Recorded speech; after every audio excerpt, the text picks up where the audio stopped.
Breaking news చూస్తున్నాం. Assembly ఎన్నికల వాతావరణంలో తెలంగాణ రాజకీయాలు వేడెక్కాయి. బీజేపీ, బీఆర్ఎస్, కాంగ్రెస్ పార్టీలు ఎన్నికల ప్రక్రియలో స్పీడ్ పెంచాయి. ప్రధానంగా తెలంగాణలో కమలం పార్టీ దూకుడుగా వ్యవహరిస్తుంది. కేసీఆర్ సర్కార్ను ఢీకొట్టి ఎన్నికల్లో తెలంగాణలో అధికారాన్ని దక్కించుకోవాలని బీజేపీ భావిస్తుంది. మేరకు క్షేత్రస్థాయి నుంచి వ్యూహ రచనలు సిద్ధం చేసింది. ఇప్పటికే సునీల్ బన్సాల్ నేతృత్వంలో బీజేపీ వ్యూహాలను రచిస్తుంది. ఈ క్రమంలోనే రాబోయే అసెంబ్లీ ఎన్నికల్లో పోటీ చేసేందుకు ఆశావాహుల నుంచి దరఖాస్తులు స్వీకరించారు బీజేపీ నేతలు. దీంతో తెలంగాణలో బీజేపీ ఎమ్మెల్యే టికెట్లకు భారీ పోటీ నెలకొంది. వచ్చే అసెంబ్లీ ఎన్నికల్లో బీజేపీ నుంచి పోటీ చేసే వారి దరఖాస్తులు పోటెత్తాయి. ఆశావాహుల నుంచి గత వారం రోజులుగా బీజేపీ దరఖాస్తుల స్వీకరణ చేపట్టగా నిన్నటితో అప్లికేషన్స్ కు గడువు ముగిసింది. అయితే ఎమ్మెల్యే టికెట్ల కోసం ఆశావాహులు భారీగా పోటీ పడ్డారు.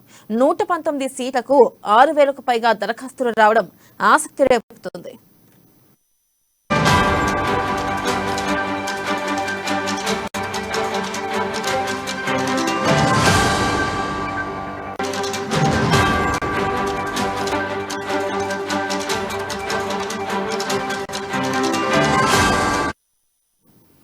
బ్రేకింగ్ న్యూస్ చూస్తున్నాం. అసెంబ్లీ ఎన్నికల వాతావరణంలో తెలంగాణ రాజకీయాలు వేడెక్కాయి. ఇక బీజేపీ, బీఆర్ఎస్, కాంగ్రెస్ పార్టీలు ఎన్నికల ప్రక్రియలో స్పీడ్ పెంచాయి. ప్రధానంగా తెలంగాణలో కమలం పార్టీ దూకుడుగా వ్యవహరిస్తుంది. కేసీఆర్ సర్కార్ను ఢీకొట్టి ఎన్నికల్లో తెలంగాణలో అధికారాన్ని దక్కించుకోవాలని బీజేపీ భావిస్తుంది. దీనిపై మరింత సమాచారాన్ని మా బ్యూరో చీఫ్ కృష్ణమూర్తి అందిస్తారు. కృష్ణమూర్తి. రాష్ట్ర బీజేపీలో ఆశావాహుల సంఖ్య, అసెంబ్లీకి పోటీ చేసే ఆశావాహుల సంఖ్య భారీగా ఉందన్న విషయం గడిచిన 6 రోజులుగా తీసుకున్నటువంటి, అంటే పార్టీ ఒక క్రమ పద్ధతిలో ఒక వ్యవస్థ పరంగా తీసుకున్నటువంటి దరఖాస్తులను పరిశీలిస్తే స్పష్టంగా తెలుస్తాం. కేవలం 6 రోజుల్లో 10,000 దరఖాస్తులు రావడం అనేది మన పార్టీ వర్గాల్లో కొంత చర్చనీయాంశంగా మారుతా ఉంది. అయితే ఇక్కడ మనం గమనించాల్సిన విషయం ఏంటంటే, దరఖాస్తుదారులందరూ పోటీకి సిద్ధంగా ఉన్నారా అనే విషయాన్ని కొంత పరిశీలించాల్సిన పార్టీ కూడా ఇదే అనుమానాన్ని వ్యక్తం చేస్తూ ఉన్నది.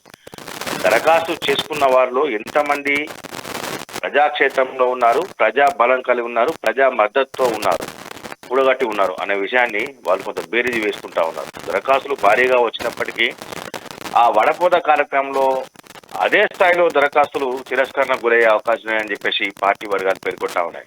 ఏదేమైనప్పటికీ గడిచిన వారం రోజులుగా 6 రోజులుగా బీజేపీ రాష్ట్ర కార్యాలయంలో నెలకొన్న సందర్భంగా నిన్నటితో తెరపడింది.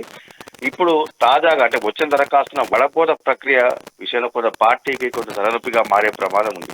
కారణం ఏంటంటే, వచ్చిన దరఖాస్తు ఒక్కో దరఖాస్తు నుంచి 30, 40, 50 దరఖాస్తులుగా వచ్చాయి. ఆ దరఖాస్తులలో ఎవరు ఏంటి అనే విషయాన్ని సేకరించడంతో పాటు ఆ పూర్తి జాబితాను తయారు చేయడము, వాటిని ఒక ఎక్సెల్ షీట్లో పూర్తిగా పొందుపరిచి వాళ్ళ వివరాలను పొందుపరిచి ఎవరు ఎంత మేరకు పోటీకి అర్హత కలిగి ఉన్నారు, ఎవరు ఏ మేరకు ప్రజాబలం కలిగి ఉన్నారు, ఎవరికి టికెట్ కేటాయిస్తే పార్టీ గెలిచే అవకాశాలు ఉంటాయి, ఆ గెలుపు గుర్రాలు ఎవరు అన్న విషయాన్ని ఇప్పుడు తేల్చే పనిలో పార్టీ కొంత నిమగ్నమై తెలుస్తుంది. ఇందుకు సంబంధించి ఒక ప్రత్యేక కమిటీని కూడా పార్టీ నియమించనుంది. అంటే వచ్చిన దరఖాస్తును స్క్రూటినీ చేసి ఒక్కొక్క నియోజకవర్గానికి కేవలం 3 నుంచి 4 అభ్యర్థులు గుర్తించి ఆ అభ్యర్థుల జాబితాను సిద్ధం చేసి ఆ జాబితాను ఆ పార్టీ అధిష్టానానికి పంపే విధంగా చర్యలు తీసుకునేందుకు పార్టీ కొంత కార్యాచరణకు సన్నద్ధమవుతా ఉన్నది. ఈ కార్యాచరణ 1-2 రోజుల్లో మొదలైతే ఆ తర్వాత మరో వారం రోజుల్లో జాబితా, అంటే అధిష్టానానికి పంపించే జాబితా, ఒక్కో నియోజకవర్గం నుంచి 3 నుంచి 4 అభ్యర్థులు ఎవరు అనే విషయంలో కొంత స్పష్టత వచ్చేది. అప్పుడు కానీ పోటీకి ఎవరెవరు సిద్ధంగా ఉన్నారు, ఎవరెవరు ఎంత మేరకు బలంగా ఉన్నారు, ప్రజాక్షేత్రంలో ఎవరు బలవంతులు, అంటే బీజేపీ పరంగా ఎవరు బలవంతులు అనే విషయం కొంత బయటకు వచ్చే అవకాశం ఉన్నది కదా. Right Krishnamurthy, thank you.